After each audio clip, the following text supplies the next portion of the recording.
Salut à tous, c'est Raph, j'espère que vous allez bien. Dans cette vidéo, je vais vous présenter point par point le Team M, un scooter électrique de chez Team Scooter en 125 cm3 que j'ai testé de fond en comble. Donc dans un premier temps, je vais vous parler un peu de son design, je vais vous le présenter esthétiquement. Il y a pas mal de couleurs en plus sur le site, c'est juste incroyable, c'est magnifique. D'entrée de jeu, je vous le dis, je me suis fait klaxonner plusieurs fois par notamment des femmes qui m'arrêtaient et qui me demandaient quelle marque c'était, combien je l'avais payé, où est-ce que je l'avais acheté, parce qu'en fait le scooter est juste magnifique. Donc si vous voulez rendre jaloux vos voisins, vos amis, et puis même les inconnus dans la rue qui vous voient rouler avec une machine magnifique, restez bien jusqu'à la fin de la vidéo parce que ce scooter est tout simplement magnifique et il tape dans l'œil. Vous allez peut-être même vous faire klaxonner et on va vous demander à vous aussi où est-ce que vous l'avez acheté, ce scooter électrique. Mais juste avant de rentrer dans le vif du sujet et de vous le présenter, de parler de sa puissance, de son autonomie en conditions réelles, de sa vitesse maximale, de ses fonctionnalités, etc. Pensez à liker cette vidéo et à vous abonner à la chaîne YouTube. Vous pouvez aussi télécharger la liste avec tous les meilleurs véhicules électriques disponibles sur le marché avec des codes promo. Et d'ailleurs, si vous recherchez un code promo, restez bien jusqu'à la fin de la vidéo. C'est assez intéressant, vous allez comprendre pourquoi. Bref, on va rentrer dans le vif du sujet et donc on va commencer par faire un petit tour du scooter électrique Team M qui est tout simplement magnifique. La couleur que vous voyez à l'écran, c'est la couleur menthe. Donc sur le site, vous avez pas mal de couleurs. Vous avez l'orange mat qui est fabuleux lui aussi. Vous avez le blanc qui donne un style minimaliste épuré que j'adore. En fait, les couleurs sont extraordinaires sur ce scooter. Je vous mettrai un petit peu des images à l'écran. On a le bleu clair, pareil, qui est formidable. Le jaune qui est, je pense, mon préféré. Quand on voit ça, on dirait une banane, le truc, c'est magnifique. Ensuite, on a la couleur menthe. Donc ça, c'est la même couleur que le scooter que j'ai testé. On a le noir brillant. Pareil, c'est magnifique, c'est épuré, j'adore, franchement, c'est incroyable.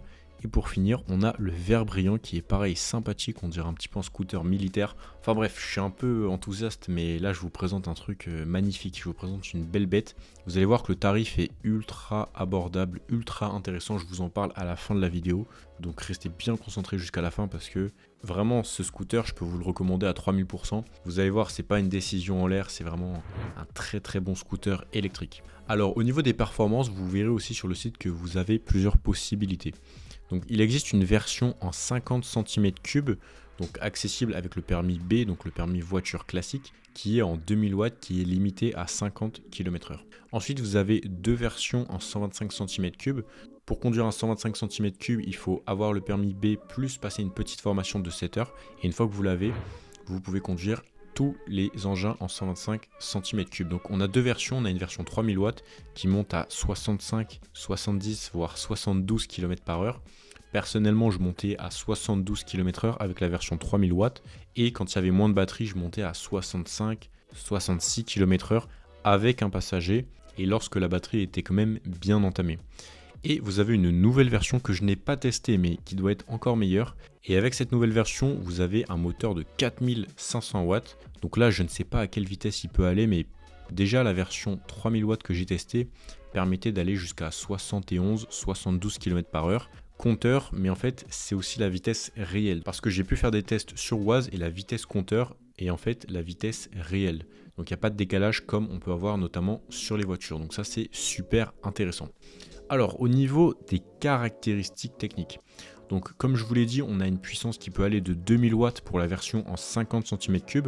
Ensuite on a une deuxième version en 125 3000 watts et pour finir on a une version en 125 encore une fois 4500 watts. Donc la 3000 watts, pour être honnête, elle est dynamique mais elle n'est pas non plus sportive. C'est-à-dire qu'on est en électrique, donc on a forcément du dynamisme, de la réactivité et du couple en permanence. Mais c'est pas un Ré 7.7, c'est pas un Silence S01+. Voilà, c'est un petit scooter très sympathique. C'est vraiment pile entre le 50 et le 125 cm3 en termes de puissance et d'accélération. Par contre, la version 4500 watts, je pense qu'elle doit être un peu plus violente, même si je pense pas que ça doit vraiment tordre le cou lorsqu'on accélère. L'autonomie, on a une autonomie annoncée entre 55 et 65 km en une seule charge. Alors, Je vais vous révéler l'information un petit peu vague pour vous encourager bien sûr à aller regarder ma vidéo test d'autonomie du Team M que j'ai réalisé sur la chaîne YouTube. Je vous mettrai le lien en haut à droite dans la description. Et bien sûr, vous pouvez retrouver la vidéo sur la chaîne YouTube si ça vous intéresse. Mais je vais vous donner quand même une fourchette, je ne vais pas vous laisser comme ça. Donc en autonomie réelle, j'ai parcouru plus de 60 km avec un Team M, sachant que j'ai fait un trajet où je roulais toujours à fond, donc entre 65 et 70 km/h. Enfin, sur une bonne partie du trajet, je roulais quand même dynamique. J'ai fait une partie aussi à Paris et le lendemain, j'ai fait que de la ville avec un passager. Donc le tout, ça m'a fait un score de plus de 60 km, sachant qu'en plus, il y a eu une nuit qui est passée entre le début de mon test d'autonomie et la fin du test d'autonomie, ce qui vient en général prendre des pourcentages de batterie, mais ça peut prendre jusqu'à 5, 6, 7, 8, voire 10% de pourcentage de batterie. Donc voilà un petit peu l'ordre de grandeur au niveau de la batterie, ce qui m'a pas mal surpris. Donc autant vous dire que les allers-retours entre Versailles et Paris, j'en ai fait un paquet. Et d'ailleurs avec ce scooter, j'ai réalisé plus de 550 km au moment où vous regardez cette vidéo. Et donc je peux vous dire que j'ai pu bien le tester et du coup me faire mon propre avis sur le Team M. Et je dois vous dire que j'ai trouvé que c'était une excellente machine. Même si selon moi, il y a un petit point noir sur cette machine que je vous dévoilerai à la fin de cette vidéo.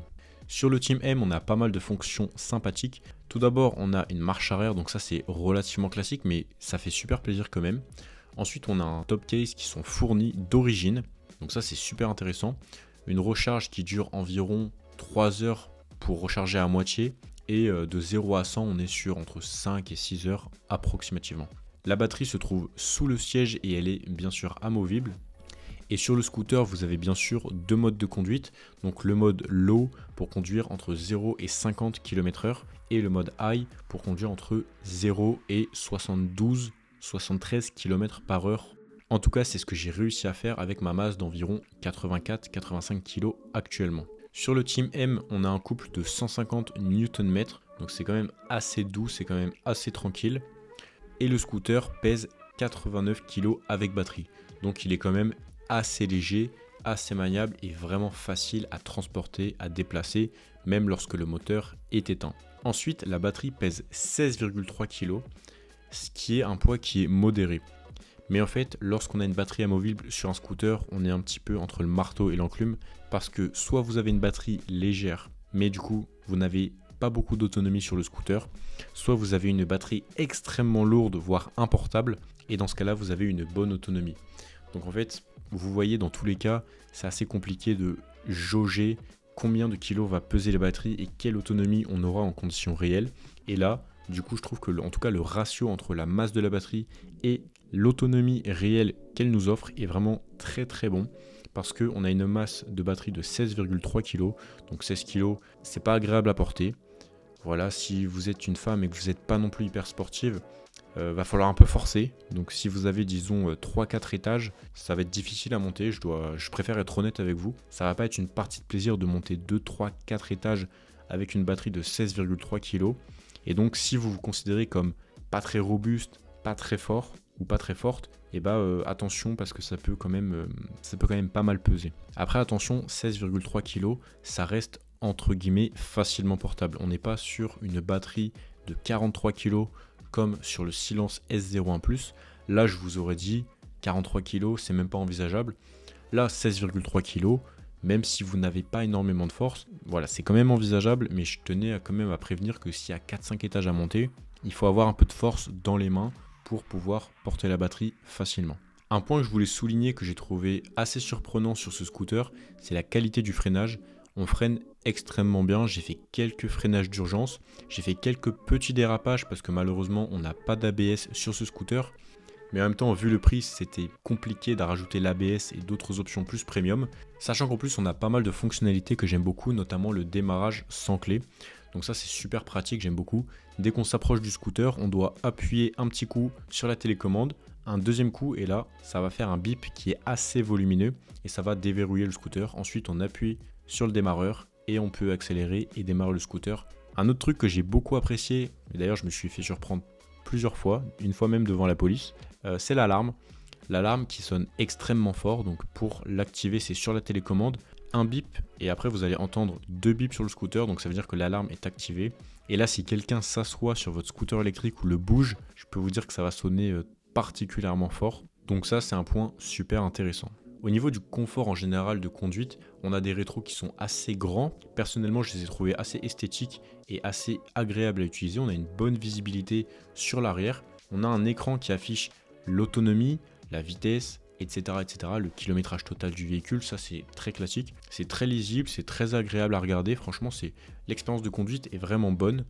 Le top case permet de rentrer un casque intégral, mais attention, c'est pas très facile à faire. À chaque fois que je mettais mon casque intégral dans le top case, je mettais au moins 10 à 15 secondes à fermer le top case parce qu'il fallait vraiment mettre le casque dans la bonne position. Mais au moins, il y a un casque intégral qui peut rentrer dedans, donc ça, c'est un excellent point. Petit détail, on a 2 béquilles, donc une béquille centrale et une béquille latérale. Personnellement, j'utilise que la béquille centrale parce que je trouve ça beaucoup plus pratique et beaucoup plus sûr. Et pour finir, on a quelques options sympathiques, notamment un petit branchement pour charger son téléphone. On a un petit crochet pour attacher des sacs, super pratique pour faire ses courses. Je l'ai pas mal fait et ça m'a beaucoup servi. Ensuite, on a un mini coffre à l'arrière, donc moi je mettais les papiers du véhicule là-dedans. Donc ça c'est plutôt intéressant, c'est plutôt pratique, même si vraiment c'est tout petit. Donc voilà un peu le retour que je peux vous faire sur le scooter électrique Team M de chez Team Scooter. Maintenant, on va parler des défauts sur ce scooter électrique et après l'avoir bien roulé, je peux vous le dire. Alors pour moi, il y a 3 petits points noirs sur ce scooter électrique. Alors le premier, c'est que tout simplement, on est limité à 71 km/h, ce qui fait qu'on peut se sentir assez rapidement limité avec un scooter électrique comme ça. Donc voilà, à part si vous faites que de la ville et que de la route à 70, dans ce cas-là, vous êtes parfait. Mais dès que vous avez de la route à 90, voire 100, 110, là, c'est très dangereux. Donc je vous déconseillerais d'acheter ce scooter-là si c'est pour faire régulièrement de la route à 110 ou à 90 même. C'est pas le scooter vraiment adapté pour cette situation. Donc ça, c'est le premier bémol. Le deuxième bémol, ça va être au niveau de la position de conduite lorsque vous êtes à deux et lorsqu'il y en a un des deux qui est grand. Personnellement, je mesure un peu plus d'1m83 et lorsque j'avais un passager ou une passagère à l'arrière, je dois vous dire qu'on était un petit peu serré. Après, le problème, c'est que j'ai des grandes jambes, ce qui fait que ça me recule beaucoup sur le siège et donc voilà, j'ai trouvé qu'on était un peu serré. Donc si vous mesurez 1m90 ou plus et que vous voulez vraiment faire quotidiennement des trajets à deux sur le scooter, ça va être un petit peu désagréable. Dans ce cas-là, je vous conseille de bien le tester avant de l'acheter pour être certain que c'est compatible du coup avec votre morphologie. Et pour finir, le dernier petit bémol, c'est que l'indication de la batterie est un petit peu floue, mais ça c'est normal sur des scooters électriques à ce tarif-là, parce que ça coûte extrêmement cher d'avoir une batterie ultra précise au pourcentage près. Et en fait, même sur les scooters qui sont très chers, c'est pas vraiment parfaitement fiable. En fait, c'est jamais très fiable. Donc sur ce scooter électrique, quand je faisais des longs trajets, j'avais un petit peu peur de tomber en panne parce que c'était pas vraiment très précis. Pour vous donner un exemple, quand je fais un aller-retour entre Versailles et Paris, donc je pars de Versailles, j'arrive à Paris, j'ai perdu 0 barres, donc comme si j'étais encore à 100% de batterie. Et ensuite, quand je vais faire le retour, c'est là que je vais perdre les barres beaucoup plus rapidement. Donc ça peut être un peu stressant, mais une fois qu'on connaît l'autonomie réelle de ce scooter, en vrai c'est bon, il n'y a plus de soucis à se faire. Mais au début en tout cas, c'est un petit peu stressant quand on ne connaît pas l'autonomie de la machine. Personnellement, j'ai été le premier au monde à faire le test d'autonomie en conditions réelles de ce scooter électrique jusqu'à ce qu'il tombe en panne sèche totalement. Et donc au début, c'était un peu stressant parce que je ne savais pas combien d'autonomie il avait tout simplement. Je ne savais pas s'il avait 40, 50, 70, 80. Et j'ai dû tâtonner jusqu'à ce qu'il tombe en panne sèche quoi. Mais quand on tombe en panne sèche, il vaut mieux être à côté d'une prise électrique, sinon c'est problématique. Vous imaginez bien. En tout cas, si le scooter vous intéresse, je vous mettrai le lien dans la description de cette vidéo pour le commander. Avec mon code j'achète électrique que je vous mettrai à l'écran et que je vous mettrai dans la description de cette vidéo, vous avez des bonus offerts, vous avez pas mal de bonus, vous avez la livraison gratuite en France, vous avez des gants, vous avez un casque, vous avez le pare-brise offert, vous avez le top case offert et je crois que vous avez encore d'autres choses offertes avec mon code promo j'achète électrique que je vous mettrai à l'écran et dans la description de cette vidéo. Donc vraiment profitez-en si vous voulez acheter un scooter électrique chez Team. Mon code promo est disponible sur tout le site, donc si vous voulez acheter un Team L ou un Team S, ça sera aussi disponible. J'espère que cette vidéo vous a plu et si vous voulez découvrir plus profondément ce scooter électrique, vous pouvez regarder les autres vidéos que j'ai fait. J'ai fait le test d'autonomie, j'ai fait une petite balade dans ma ville et un petit test de vitesse maximale. Donc si ça vous intéresse, vous trouverez toutes ces vidéos sur la chaîne YouTube. J'espère que la vidéo vous a plu. Si c'est le cas, pensez à liker la vidéo, à vous abonner à la chaîne YouTube, c'est super important. Et vous pouvez aussi télécharger la liste dans laquelle je répertorie tous les meilleurs véhicules électriques ainsi que les codes promo. Dedans, il y a des scooters électriques et donc ça vous permet d'avoir une vue globale des meilleurs véhicules électriques disponibles sur le marché et de les dénicher au meilleur prix grâce à des codes promo. Donc si ça vous intéresse, vous trouverez le lien dans la description, ça sera le second lien. Dites-moi ce que vous avez pensé de ce scooter électrique dans les commentaires, ça m'intéresse vraiment. Si vous voulez me faire un retour, si vous l'avez vous-même ou si vous voulez l'acheter. Si vous avez des questions, dites-le moi dans les commentaires de cette vidéo. Et moi je vous dis à tout de suite dans la prochaine vidéo qui va s'afficher à l'écran. Et pour les autres, à demain.